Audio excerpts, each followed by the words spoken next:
Kisah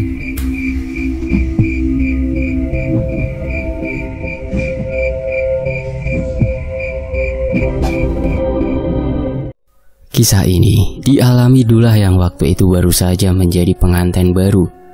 Dullah yang kala itu tinggal di rumah orang tuanya di daerah Indramayu harus mengalami nasib sial, kan harus berpisah dengan istrinya yang baru saja 3 hari dinikahinya itu. Dan lebih parahnya lagi, kesialan yang dialami Dullah ini berhubungan langsung dengan makhluk-makhluk gaib yang secara sengaja telah menjebaknya dan membawanya masuk ke dimensi alam lain. Hari itu Dullah berpamitan kepada istrinya untuk pergi ke rumah pamannya yang kemarin mengajaknya berjualan di pasar daerah setempat. Dullah memang tipe orang yang sangat rajin dan mau bekerja apapun, selama pekerjaan itu baik dan hasilnya halal. Dan ketika sang paman mengajaknya untuk berjualan di pasar, Dullah pun menyambut hal itu dengan sangat gembira. Berangkatlah Dullah dari rumahnya menuju ke rumah pamannya yang berada di kampung sebelah pagi itu. Dengan yakin, Dullah pun melangkahkan kakinya tanpa merasakan keanehan apapun dalam dirinya. Sampai di sebuah pertigaan jalan, Dullah melihat mobil minibus yang terparkir tepat di pertigaan jalan dari arah Dullah datang. Dan di dalam minibus tersebut, Dullah melihat sudah banyak sekali orang yang berada di dalamnya. Setelah Dullah sampai di samping mobil minibus yang sedang terparkir di pertigaan jalan itu, Dullah mendengar suara seseorang yang dikenalnya memanggilnya dari dalam mobil tersebut. Menurut Dullah, orang itu adalah Tarman dan Ganda, 2 orang yang sudah dikenal baik oleh Dullah itu. Terus memanggil Dullah dan melambaikan tangannya dari jendela dalam mobil minibus tersebut. Tidak ada yang mencurigakan dari Tarman dan Ganda serta para penumpang lainnya. Pada saat itu, semua tampak normal dan biasa saja di mata Dullah. "Dul, ikut kami saja ke kota. Ada proyek besar di sana," ujar Tarman dari dalam mobil minibus tersebut. "Proyek di mana, Man?" tanya Dullah yang mulai menghampiri Tarman dari samping mobil minibus. "Ada pembangunan gedung besar di daerah Bogor dan upah hariannya lumayan, Dul," balas Tarman dengan mantap. "Wah, boleh itu. Tapi aku harus bilang dulu sama istriku, Man," jawab Dullah sambil menoleh ke arah jalan menuju ke perkampungan tempat tinggalnya. "Itu mah gampang, Dul. Kau bisa izin nanti setelah dapat uang makan dari mandor proyek di sana. Yang penting, ayo sekarang kita berangkat dulu saja, cepat," sahut Ganda yang membuat Dullah makin tertarik dengan tawarannya bekerja di sebuah proyek di daerah Bogor tersebut. "Gaji hariannya lumayan, Dul. 3 kali lipat dari gaji harian di kampung," imbuh Tarman meyakinkan.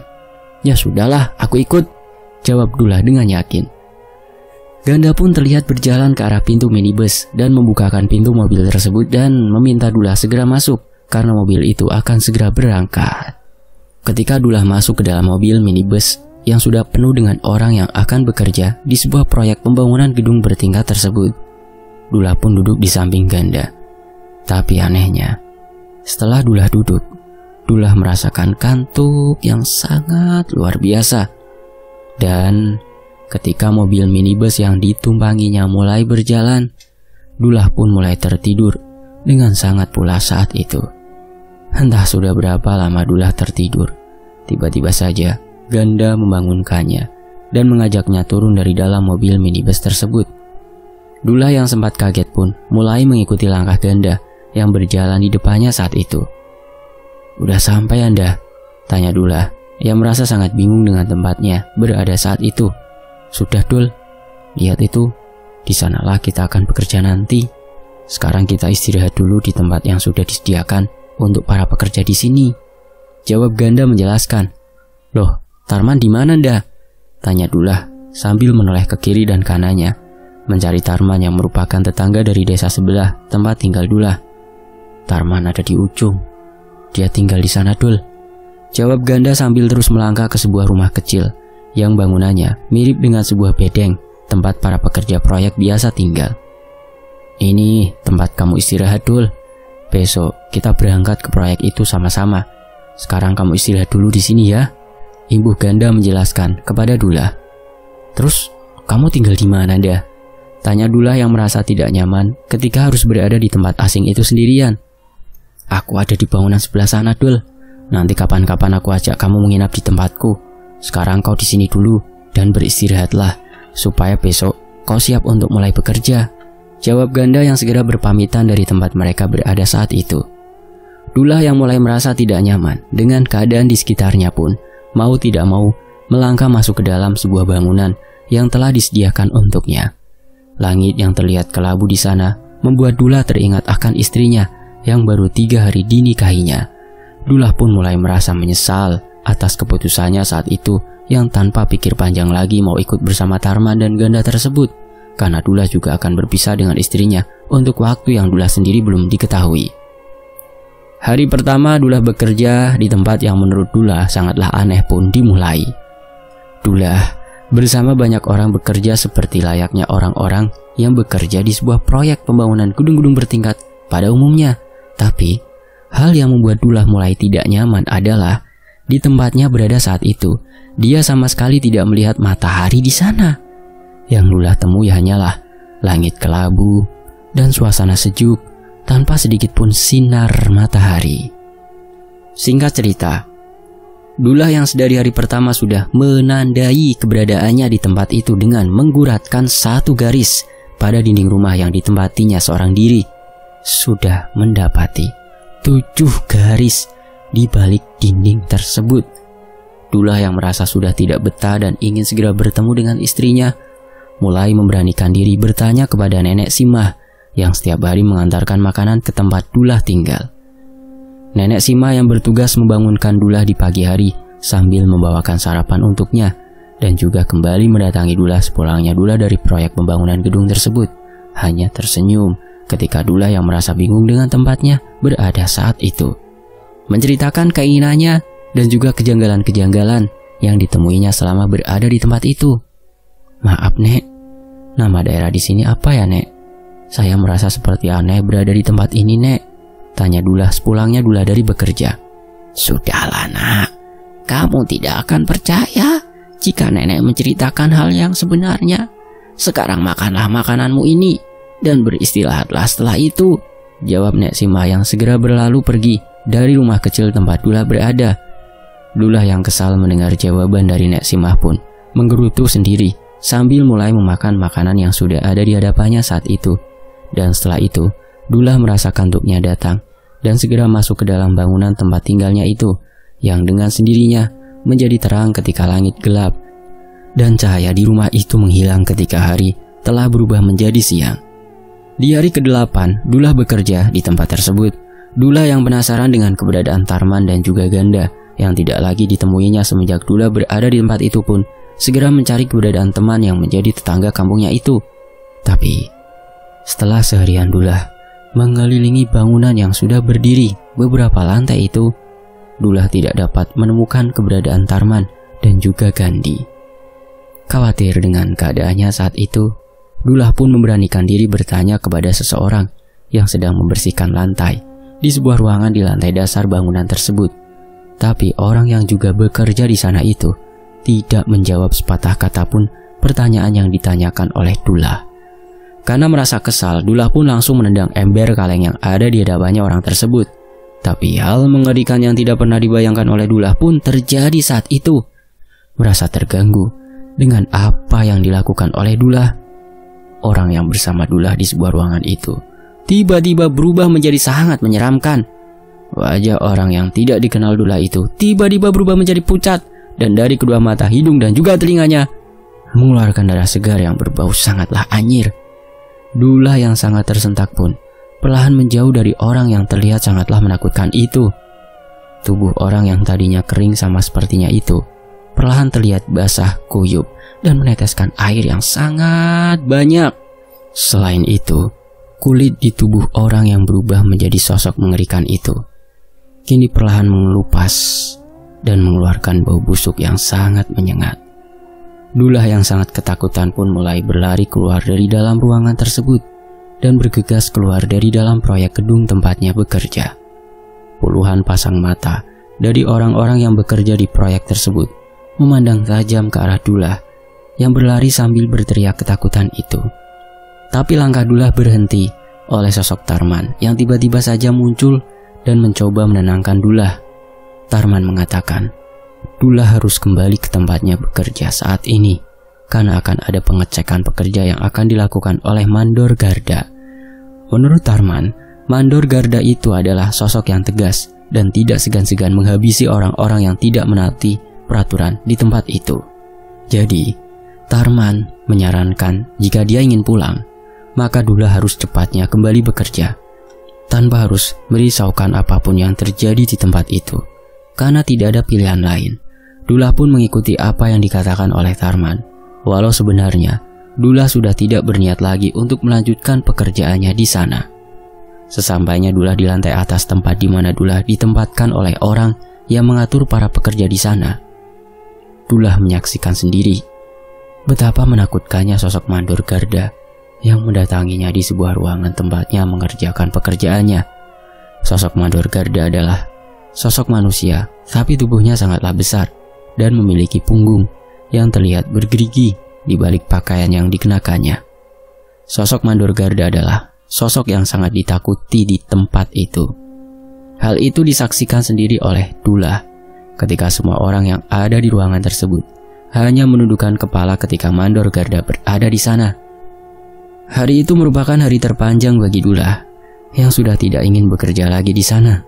Tapi Dula yang teringat dengan perkataan Tarman pun mau tidak mau terus melakukan kegiatan di sana selama Mandor Garda mengawasinya. Sekilas Dula melihat keanehan lagi pada sosok Mandor Garda yang tingginya melebihi tubuh Dula. Dula melihat ada sisik putih di balik pakaian Mandor Garda yang tersibak. Sisik putih itu pun terlihat memenuhi dada bidang dari Mandor yang memiliki wajah sangatlah seram itu. Dula yang mulai meyakini bahwa dirinya berada di sebuah tempat lain, atau tepatnya alam lain pun, terus menundukkan kepalanya dan terus melakukan pekerjaannya hingga lonceng keras tanda berakhirnya waktu bekerja pun terdengar. Hari itu pun menjadi hari yang sangat aneh bagi Dula yang biasanya keluar dari dalam bangunan tersebut dengan wajah ceria. Tapi hari itu Dula keluar dari dalam bangunan tersebut dengan wajah tertunduk dan rasa takut yang menyelimutinya. Hal itu terjadi karena Dula melihat semua orang yang akan kembali ke tempat mereka beristirahat itu berjalan dengan wajah tertunduk dan tubuh yang sangatlah lemah. Orang-orang itu tidak lagi terlihat seperti orang normal pada umumnya. Mereka malah terlihat seperti zombie yang berjalan sangatlah lambat serta dengan kepala tertunduk. Dula yang melihat keanehan tersebut mulai menundukkan wajahnya sambil sesekali melirik ke arah orang-orang yang dilaluinya, sama seperti yang dilihatnya tadi. Dula pun kini melihat semua orang yang bekerja di tempat itu berwajah pucat dengan kulit yang mulai terkelupas. Bahkan Dula pun mulai melihat orang-orang di sana menjadi basah kuyup dan berjalan tidak tentu arah saat itu. Sesampainya Dula di bangunan tempat beristirahat, Dula pun sengaja menunggu Nenek Simah yang akan datang membawakan Dula makanan. Tapi hari itu Nenek Simah tidak datang ke tempat Dula dan digantikan oleh lelaki tua bernama Pak Barta. Wajah Pak Barta terlihat sangat bengis ketika mengantarkan makanan untuk Dula yang saat itu masih duduk melamun di depan bangunan tempatnya tinggal. Pak Barta pun mengatakan kepada Dula untuk tidak lagi memikirkan hal-hal aneh di tempat ini, karena Dula akan sangat tersiksa jika Dula tidak mengikuti peraturan di tempat ini. Langit pun mulai gelap dan Dula pun masih duduk di serambi bangunan tempatnya berada saat itu. Dula terus memikirkan istri dan keluarganya yang pasti sangat kebingungan dengan kepergian Dula saat itu. Hari itu, Dula yang tidak langsung memakan makanan yang diantarkan untuknya itu tidak merasakan kantuk walau hari telah gelap. Dula pun tidak masuk ke dalam bangunan rumah yang ditempatinya seperti biasanya, karena Dula merasa sangat menyesal hari itu. Ketika Dula termenung seorang diri di serambi depan bangunan rumahnya, tiba-tiba saja Nenek Simah datang menghampirinya. Nenek Simah meminta Dula menutup pintu bangunan rumah yang ditempatinya itu agar para penjaga tidak mencurigai Dula saat itu. "Tutuplah pintu rumahmu itu dan ayo ikut aku," ujar Nenek Simah yang membuat Dula terkejut. "Ikut kemana, Nek?" tanya Dula dengan penuh tanda tanya dalam benaknya. "Aku akan menceritakan di mana keberadaanmu saat ini balas Nenek Simah yang segera pergi dari hadapan Dullah. Dullah yang sangat senang mendengar hal itu, lalu berdiri dan menutup rapat pintu bangunan rumah tempat tinggalnya dan bergegas menyusul langkah Nenek Simah. Nenek Simah pun membawa Dullah ke sebuah tempat yang jauh dari pemukiman, dan ternyata di sana sudah ada beberapa orang yang sedang menunggu Nenek Simah. Orang-orang yang terlihat sangat pucat itu hanya terdiam dengan tatapan kosong ke arah bawah. "Sepertinya kau sudah merasakan kejanggalan di tempat ini, Nak," ujar Nenek Simah sambil mempersilahkan Dullah duduk di sebuah kursi di samping orang-orang yang lebih dahulu ada di tempat itu. "Iya, Nek. Apakah benar saat ini saya bukan berada di alam saya?" tanya Dullah dengan wajah murungnya. "Benar, Nak. Saat ini kau berada di alam gaib di bawah kekuasaan Ratu Siluman Buaya," jawab Nenek Simah yang sontak membuat Dullah terkejut. "Lalu bagaimana saya bisa kembali ke alam saya, Nek?" tanya Dullah penasaran. "Sebelum bangunan tersebut selesai, kau tidak akan bisa kembali ke alammu, Nak. Sama seperti mereka yang ada di sampingmu itu," jawab Nenek Simah sambil memandang orang-orang yang ada di sebelah Dullah. Orang-orang yang ada di dekatnya itu sudah lebih dulu terjebak di alam gaib tersebut tanpa bisa kembali ke asalnya. Dan karena orang-orang itu masuk ke alam gaib bersama tubuhnya, maka dengan cepat orang-orang itu mati dan terjebak di sana. Mereka adalah orang-orang yang dibawa masuk ke alam ini secara langsung oleh para siluman yang memang sedang mencari banyak manusia untuk dipekerjakan di tempat ini. Tapi sayangnya, mereka tidak segera menyadari bahwa di tempatnya berada saat ini bukanlah alam nyata, alam para manusia. Mereka malah sangat menikmati apa yang mereka dapati di tempat ini, hingga akhirnya mereka mati dan akan terus berada di sini selama-lamanya, ujar Nenek Simah menjelaskan. Dullah yang mendengar apa yang telah diceritakan Nenek Simah pun mulai gemetar ketakutan. Dia pun mulai membayangkan akan kehilangan kehidupannya dan akan terjebak selamanya di alam gaib tersebut. "Lalu, apakah Nenek adalah bagian dari makhluk-makhluk yang memang tinggal di alam ini, Nek?"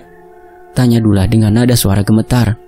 "Betul, tapi aku adalah makhluk rendahan yang hanya ditugaskan untuk memberi makan kepada orang-orang yang baru datang dari dunia manusia," balas Nenek Simah sambil menatap wajah orang-orang yang telah menjadi korban kejahatan makhluk gaib yang membawa mereka ke alamnya. "Lalu, apakah ada cara supaya saya bisa keluar dari tempat ini, Nek?" tanya Dullah dengan air mata yang mulai keluar membasahi kedua pipinya itu. "Ada, Nak, tapi hal itu tidak mudah," jawab Nenek Simah sambil mengedarkan pandangannya ke sekitar ruangan tempatnya berada. "Tolong beritahu saya, Nek, bagaimana caranya supaya saya bisa kembali ke dunia saya?" pinta Dullah dengan wajahnya yang terlihat sedih. "Syaratnya adalah kau tidak boleh lagi memakan apapun yang ada di tempat ini. Buanglah makanan yang diantar oleh orang tua itu, dan pastikan dia tidak mengetahui kalau kau telah membuang makanan yang diantarkannya," ujar Nenek Simah menjelaskan.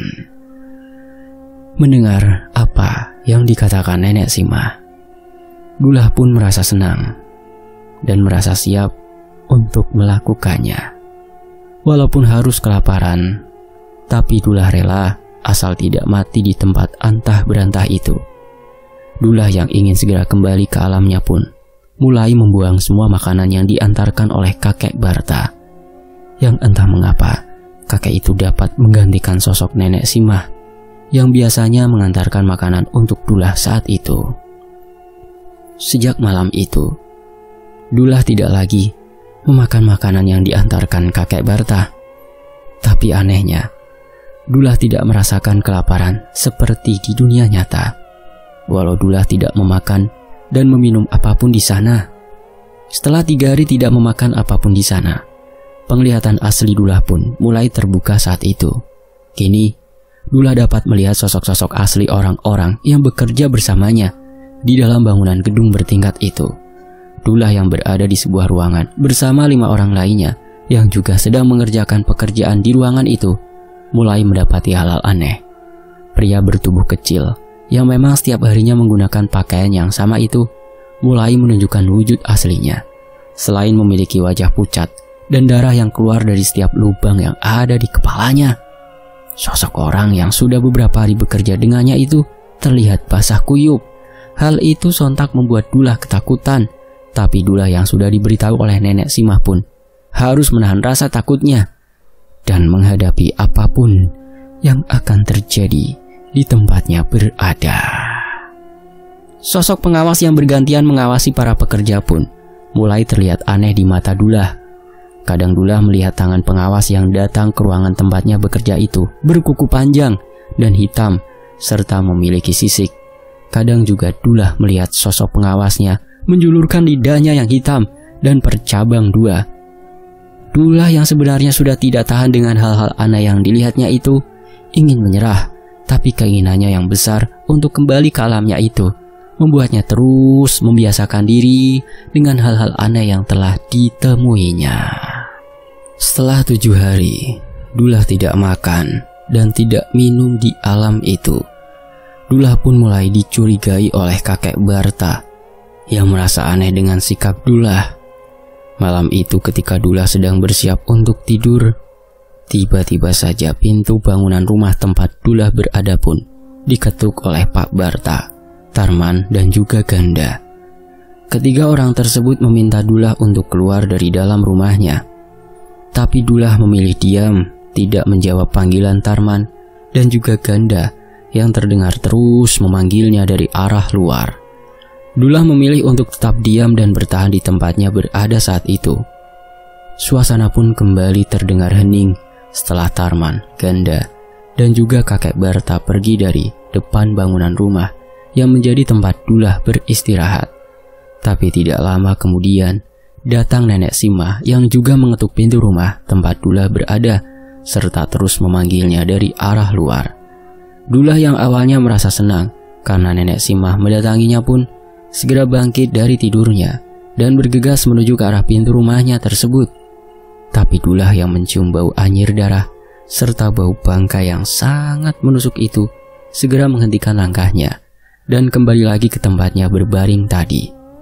Bukan tanpa sebab Dullah melakukan hal itu, tapi Dullah pernah mencium sesuatu yang sama ketika Dullah dihampiri Ganda ketika sedang bekerja. Dan Dullah pun merasa yakin bahwa aroma busuk dan anyir yang diciumnya itu adalah sosok Ganda yang mencoba membuatnya keluar dari dalam rumah tersebut.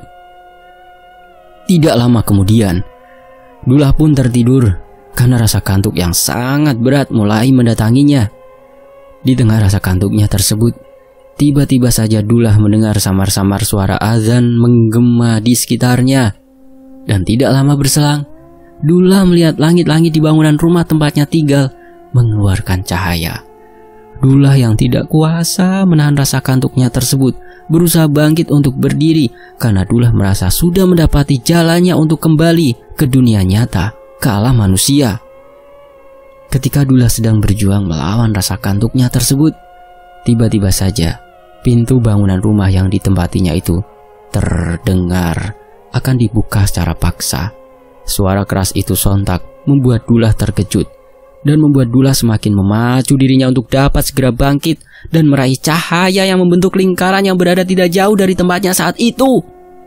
Ketika langkah kaki besar terdengar datang ke arah Dullah, Dullah pun mulai dapat berdiri dan melompat ke arah cahaya yang berada di atas langit-langit rumahnya tersebut. Seperti mendapat kekuatan, Dullah pun dapat melompat tinggi dan meraih cahaya putih berbentuk lingkaran tersebut. Tapi, ketika sebagian tubuh Dullah sudah berada di alam dunia, tiba-tiba saja ada yang menarik kakinya dari arah bawah yang masih merupakan alam gaib tersebut. Dullah yang sebagian tubuhnya kembali turun dan hanya menyisakan kedua tangan yang berpegangan pada bebatuan tersebut. Dan tiba-tiba saja Dullah menjawab adzan yang didengarnya. Kala itu adzan subuh yang didengarnya sudah sampai pada kalimat Hayya 'alal falah. Dan Dullah pun segera berkata, La haula wala quwata illa billahil aliyil azim. Setelah Dullah mengucapkan kalimat tersebut, tubuh Dullah pun seakan menjadi ringan dan dapat terus merangkak ke arah atas. Masya Allah, hingga akhirnya Dullah dapat sepenuhnya berada di dunia nyata. Kala itu hari masihlah gelap, dan Dullah pun mulai mendengar suara alam di sekitarnya, terutama suara aliran air sungai yang cukup deras. Dullah yang merasa heran dengan keberadaannya itu, memilih berdiam diri di bebatuan tengah sungai, tempatnya menembus alam gaib tadi. Dan ketika hari mulai terang, barulah Dullah menyeberangi sungai yang tidak terlalu dalam tersebut menuju ke tepian. Sesampainya Dullah di tepian sungai, Dullah pun mencari jalan menuju ke perkampungan, dan tidak lama kemudian Dullah pun bertemu dengan bapak-bapak yang sedang berkebun di daerah tersebut. Dullah yang menanyakan tempatnya berada saat itu sempat dibuat tercengang dengan jawaban dari orang yang ditemuinya itu, karena orang itu mengatakan bahwa Dullah saat ini berada di daerah Bogor, di pinggiran aliran sungai Ciliwung.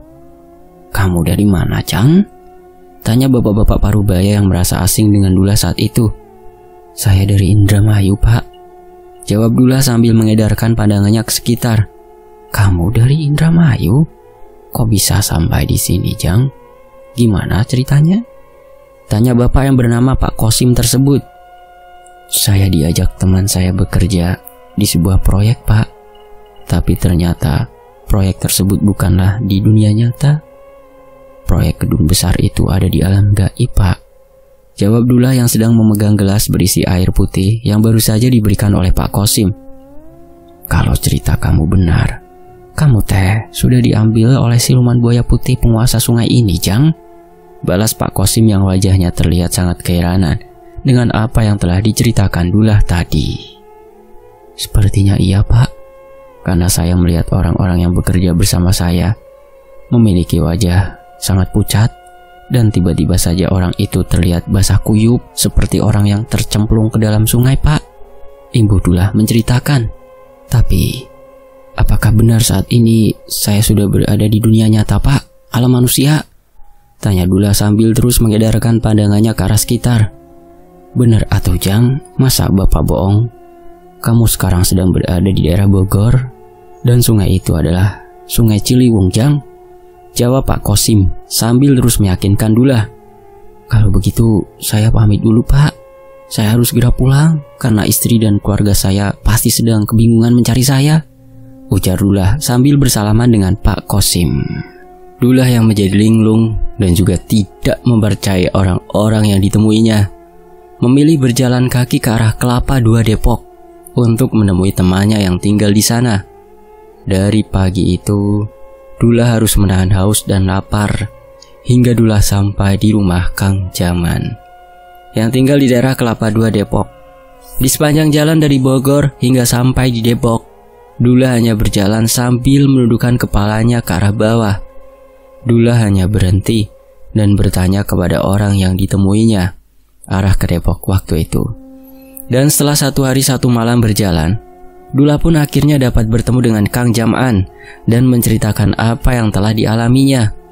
Kang Jaman yang mendengar kabar bahwa Dullah tiba-tiba saja menghilang dari kampungnya, langsung membawa Dullah untuk kembali ke Indramayu. Karena Kang Jaman merasa kasihan kepada keluarga dan juga istrinya yang baru saja 3 hari dinikahinya saat itu. Tangis bahagia pun akhirnya terdengar di rumah keluarga Dullah yang sudah 3 bulan ini mencarinya.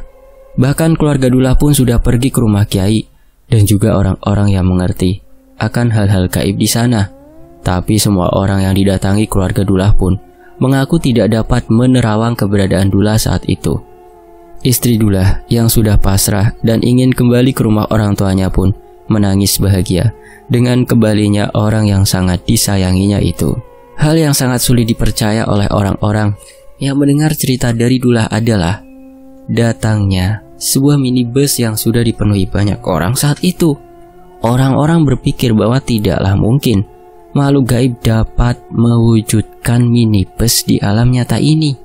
Tapi percaya tidak percaya, memang itulah yang dialami Dullah. Karena sebelumnya Dullah juga pernah berada di tengah hutan Kalimantan setelah dia melarikan diri dari tahanan polisi negara tetangga. Menurut seorang kiai di daerah sana, apa yang diceritakan Dullah adalah nyata. Bahkan mobil minibus yang membawa Dullah ke alam gaib itu memang ada dalam penglihatan Dullah. Tapi pada kenyataannya, itu bukanlah sebuah mobil minibus, tapi hanya penglihatan dari Dullah saja yang siwer. Dan Dullah pun saat ini masih diincar oleh makhluk-makhluk gaib yang mengajaknya ke alam itu. Dikarenakan pekerjaan Dullah di sana belumlah selesai, dan Dullah belum mendapatkan bayaran dari apa yang telah dikerjakannya. Akhirnya pihak keluarga Dullah pun meminta tolong kepada kiai tersebut untuk membantu Dullah terbebas dari ancaman makhluk-makhluk gaib yang masih mengincar Dullah. Dan setelah 1 bulan menjalani pengobatan serta ruqyah, akhirnya Dullah pun dinyatakan sembuh dan sudah terbebas dari incaran makhluk-makhluk gaib di sana. Dullah yang masih penasaran dengan apa yang dialaminya itu, lalu mendatangi temannya yang bernama Tarman dan juga Ganda. Tapi keduanya mengaku sedang berada di Jakarta ketika Dullah mengalami hal itu. Sehari setelah hari pernikahan kamu, aku dan Ganda langsung berangkat lagi ke Jakarta, Dul. Jadi aku tidak tahu siapa yang kau bilang menyerupai aku itu, ujar Tarman sambil tersenyum ke arah Ganda. Iya, Dul. Aku dan Tarman tidak bisa berlama-lama di kampung waktu itu, karena proyek di kebun jeruk sudah hampir selesai waktu itu, dan kami harus kembali ke sana untuk membereskan alat-alat kerja kami. Sekaligus kami mengurus uang bayaran kami waktu itu, sahut Ganda menjelaskan. Setelah mengingat-ingat kembali semua peristiwa yang dialaminya sebelum pengalaman pahit masuk ke alam gaib itu terjadi, Dullah pun teringat akan satu hal yang membuatnya bisa dibawa ke alam gaib yang berada di hulu sungai Ciliwung itu. Saat itu Dullah yang sedang memancing di pinggir sebuah sungai di daerah tempat tinggalnya dihampiri oleh seorang lelaki tua yang menggunakan topi caping lebar. Saat itu Dullah tidak dapat melihat wajah sosok lelaki yang suaranya terdengar seperti suara seorang lelaki tua itu. Orang itu mengatakan bahwa sebaiknya Dullah bekerja dan tidak menghabiskan waktunya untuk terus memancing di sungai yang tidak ada ikannya tersebut. Dullah pun menjawab jika saat ini sedang sulit mencari pekerjaan, dan jika pun ada pekerjaan, gajinya belum tentu sesuai dengan apa yang telah dikerjakannya. Kakek bertopi caping itu pun lalu menawarkan sebuah pekerjaan dengan bayaran yang cukup tinggi kepada Dullah, dan Dullah pun menyanggupinya. Tapi setelah sekian lama berlalu, kakek yang ditemuinya di pinggir sungai besar itu tidak juga mendatanginya kembali. Padahal waktu itu sang kakek berjanji bahwa nanti akan ada orang yang mendatangi Dullah dan mengajaknya bekerja. Mungkin yang datang dan membawa Dullah ke alam gaib tersebut adalah orang yang dijanjikan sang kakek waktu itu. Nah, itu sebelum kejadiannya. Karena kakek itu juga mengatakan bahwa pekerjaannya itu adalah proyek pembangunan sebuah gedung besar. Mengingat hal itu, bulu kuduk Dullah pun meremang, dan sejak saat itu Dullah tidak lagi berani memancing di sungai atau tempat manapun, karena dia takut akan kembali didatangi kakek yang telah menawarkan pekerjaan itu kepadanya. Beberapa bulan kemudian, Dullah bermimpi didatangi Nenek Simah. Nenek Simah menyampaikan kepada Dullah jika dia menginginkan bayarannya selama bekerja di alam gaib tersebut, Dullah haruslah berpuasa selama 40 hari. Dan puasa yang harus dilakukan berbeda dengan puasa-puasa biasanya. Dalam 40 hari itu, Dullah hanya diperbolehkan memakan 1 butir buah kelapa hijau yang harus dipetiknya sendiri, dan tidak diperbolehkan memakan makanan yang lainnya, serta tidak boleh juga menggauli istrinya selama dia berpuasa, dan hasilnya akan didapatinya setelah Dullah selesai menjalankan ritual tersebut.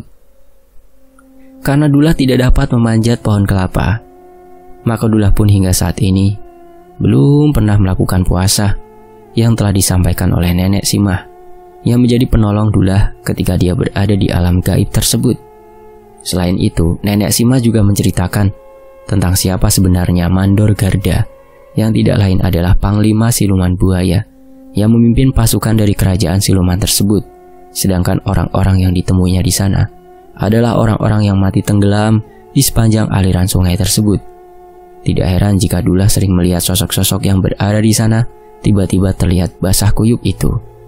Dullah yang merasa penasaran dengan sosok lelaki tua yang ditemuinya di pinggir sungai menggunakan topi caping sebelum Dullah masuk alam gaib itu, pun bertanya kepada Nenek Simah. Nenek Sima pun mengatakan bahwa itu adalah sosok kakek Barta yang waktu itu pernah menggantikan Nenek Sima mengantarkan makanan ke bangunan tempat Dula berada. Sosok kakek Barta sepertinya sudah mengetahui jika Dula berniat pergi dari tempat itu, hingga akhirnya sebelum Dula menemukan jalan untuk kembali ke alam nyata, sosok kakek Barta sempat menahan dan menarik kaki Dula. Beruntungnya Dula mengucapkan kalimat yang dianggap Nenek Sima sebuah kalimat sakti. Karena ketika kakek Barta menarik kembali kaki Dula dan berharap Dula kembali terjatuh ke alamnya, tiba-tiba saja kakek Barta yang memiliki kesaktian tinggi itu terpental di saat Dula mengucapkan kalimat tersebut. Kisah ini diceritakan oleh Pak Amir yang tinggal di daerah Pasar Minggu, yang merupakan teman baik dari Dula. Semoga ada hikmah yang dapat diambil dari kisah ini. Demikianlah dari Bang Untung Prasetyo, kisah Bang Dula yang diceritakan kembali oleh Pak Amir. Fakta Sejarah pamit, terima kasih teman-teman. Wassalamualaikum, sampai jumpa di kisah lainnya. Tetap di Fakta Sejarah. Alhamdulillah.